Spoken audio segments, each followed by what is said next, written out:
Hé hé, c'est chaud, c'est vraiment chaud. Chaque jour qu'on se réveille, il y a les nouveaux dossiers. Un soldat est tombé, c'est vraiment chaud. Aujourd'hui, c'est story time. Je vais vous raconter ce qui vient de se passer. Mais avant, je vais vous montrer le beau paysage dont je suis en train de profiter actuellement. Regardez, regardez vous-même. Regardez comment c'est beau. Le soleil, l'eau. Regardez vous-même. Regardez ce bel endroit magnifique, paradisiaque. Un coin privé, intéressant. Vraiment topissime tout simplement.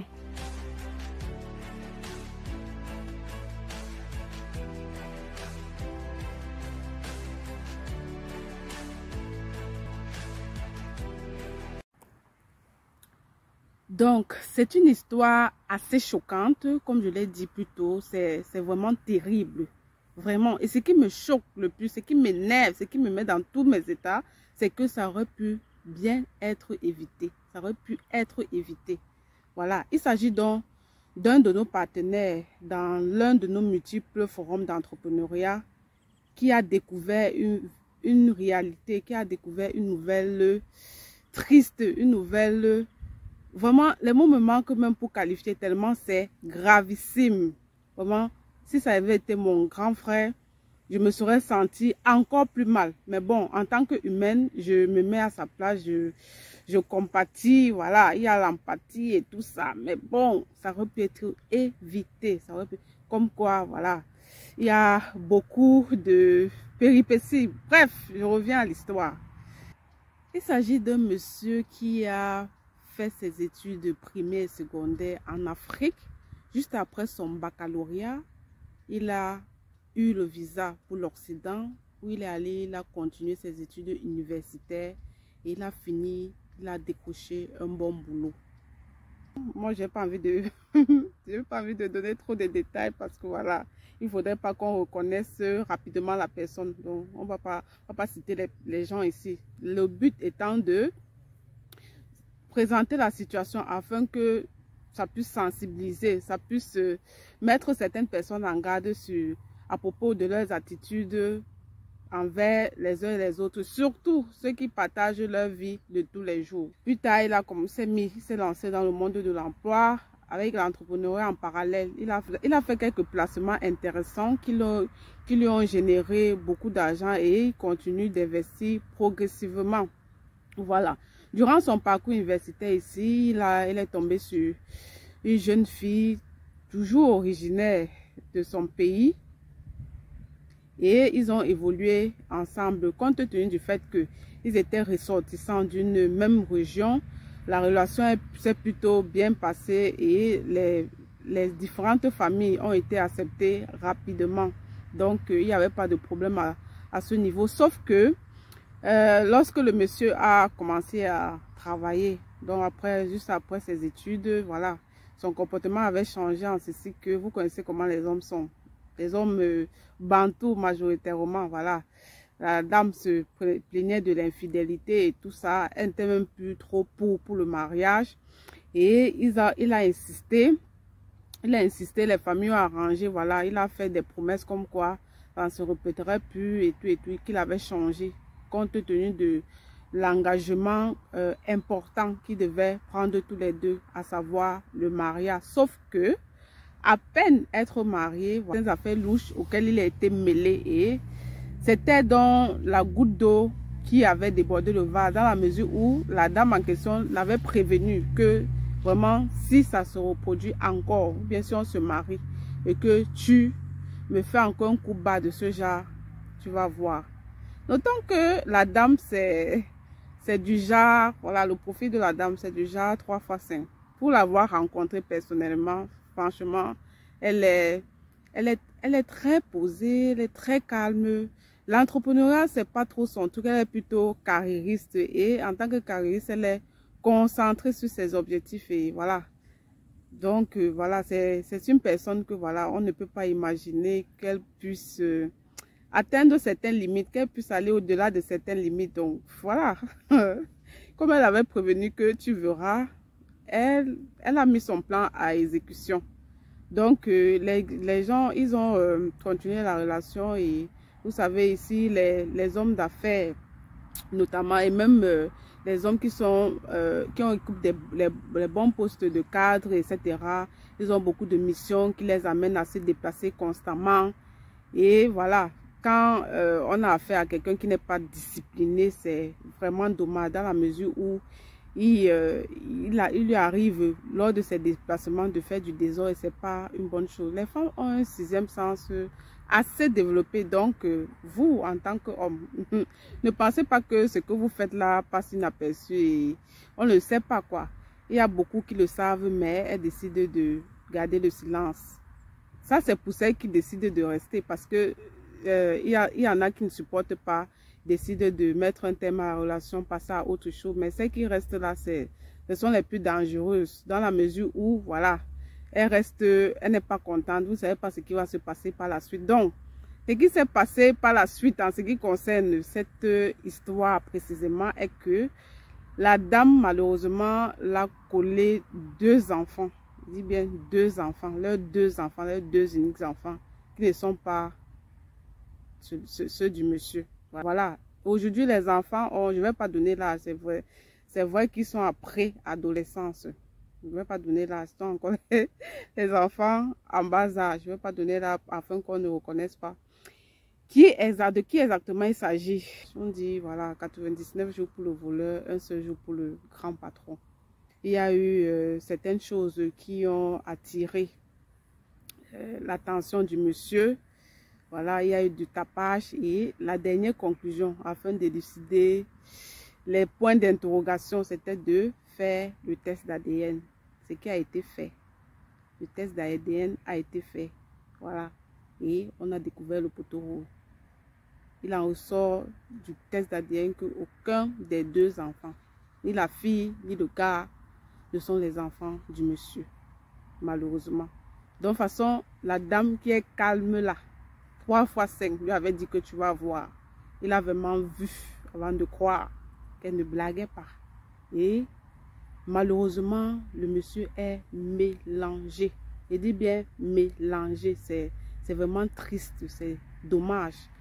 Comment est-ce que nous le savons, nous personnellement, c'est-à-dire moi et d'autres partenaires? C'est tout simplement parce qu'il y avait des projets en cours. Nous, on a l'habitude d'avoir certains webinaires, certains projets qu'on suit et on a remarqué en tant qu'acteur principal du dit projet, il fait partie des acteurs principaux qui s'est absenté à plusieurs reprises. Et étant donné que voilà, il y a eu beaucoup d'argent qui a été mis dans ce projet, c'est étonnant, surtout pour quelqu'un qui a une tête bien faite et qui prend au sérieux les affaires. C'était étonnant et on a cherché à savoir ce qui se passe, pourquoi c'est facilement subi sans pourtant donner des raisons valables. Et c'est alors qu'on nous a annoncé la triste nouvelle. Donc, le monsieur est dans une dépression sévère, dans une dépression très très sévère à cause de cette nouvelle triste, à cause de cette nouvelle. Voilà, les mots me manquent comme je l'ai dit tantôt et voilà.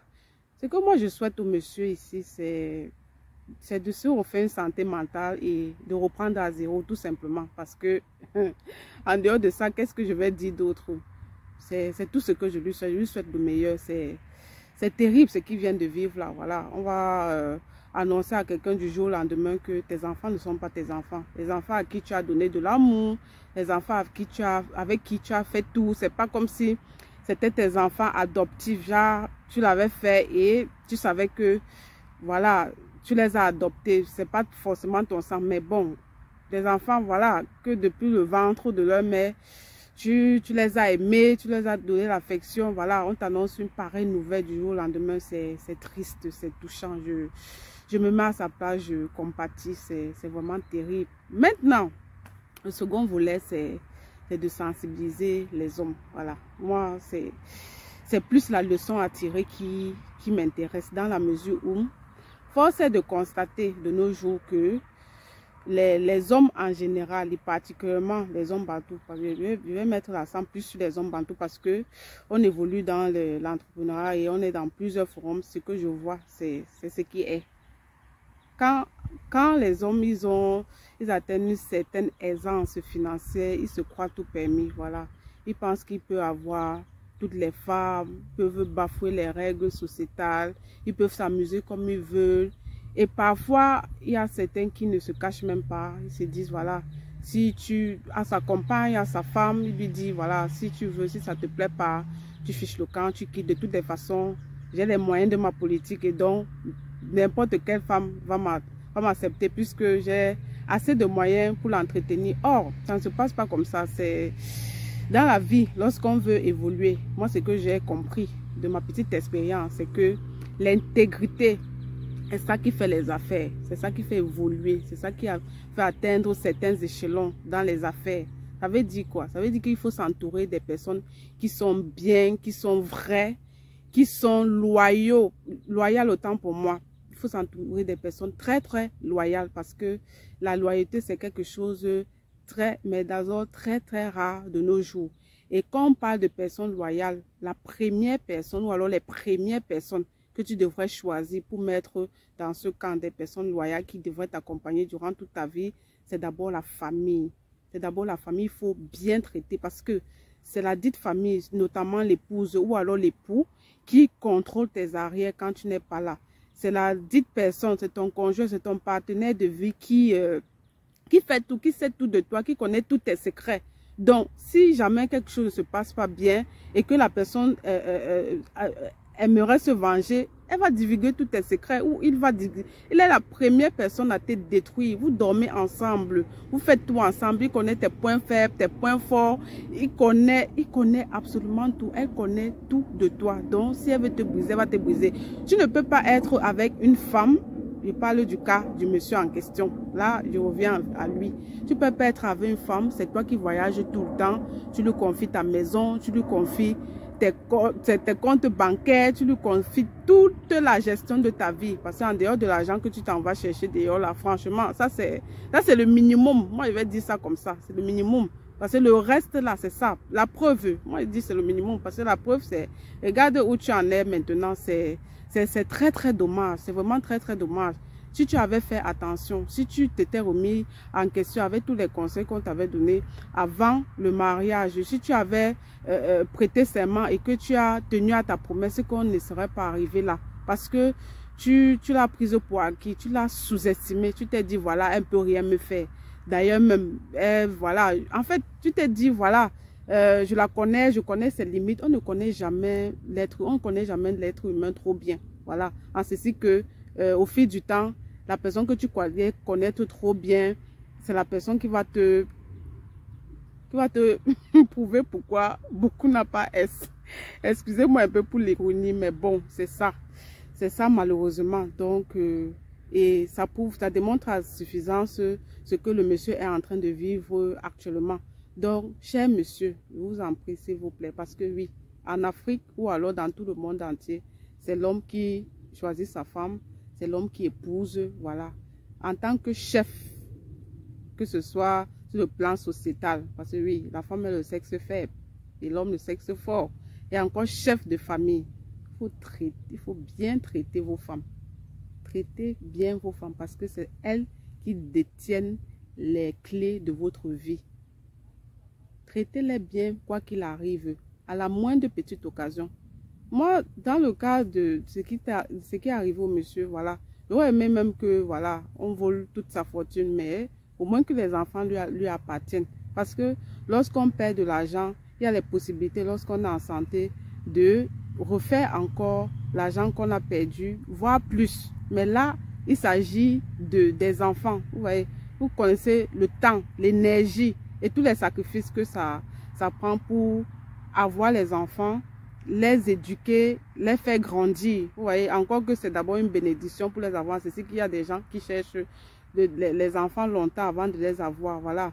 Vous avez, vous vous êtes dit, voilà, on a fini avec les maternités, on s'est sacrifié, on les a fait grandir. Ils sont déjà à l'école primaire et vous recevez ce genre de nouvelles. C'est très dommage. Donc, mes chers messieurs, calmez-vous. Concentrez-vous sur l'essentiel. Et ceux qui aiment jongler, ceux qui aiment dribbler là, je vous en prie, faites en sorte que vos partenaires ne soient pas au courant. Mais en ce qui me concerne, comme j'aime à le dire, j'aime pas les mots de tête. Si tu sais que tu vas faire quelque chose de mauvais et que derrière la dite chose, tu vas devenir prisonnier, c'est pas mieux tu vas laisser. Parce que, je sais pas, la gourmandise au final, c'est pourquoi. C'est pourquoi, quand ça va te créer les histoires, que ce soit d'un côté que de l'autre, parce qu'en fait, il y a aussi les cas où les maîtresses, et les gigolos, etc., font du chantage. Genre, tu mets fin à la relation parce que ça ne t'arrange plus ou bien tu as l'impression qu'on va bientôt t'attraper. Il te dit que ça ne va pas s'arrêter comme ça. Tu dois me donner tes sommes d'argent. Ou bien tu dois continuer à être avec moi, sinon je vais te trahir. Sinon, je vais dire, raconter à tout le monde, je vais salir ton image. D'ailleurs, même, j'ai des vidéos de toi et ça va chauffer. Donc, s'il vous plaît, à chacun de faire les priorités. Qu'est-ce qui est important? Où est-ce que je vais arriver dans la vie? Qu'est-ce qui est nécessaire? Et le reste là, vous mettez à côté. La gourmandise n'a jamais apporté rien à personne. Donc, c'était un peu ça, le story time. Si la vidéo vous a plu, abonnez-vous, likez et partagez. Je vous attends naturellement dans les commentaires pour donner vos avis. À très bientôt.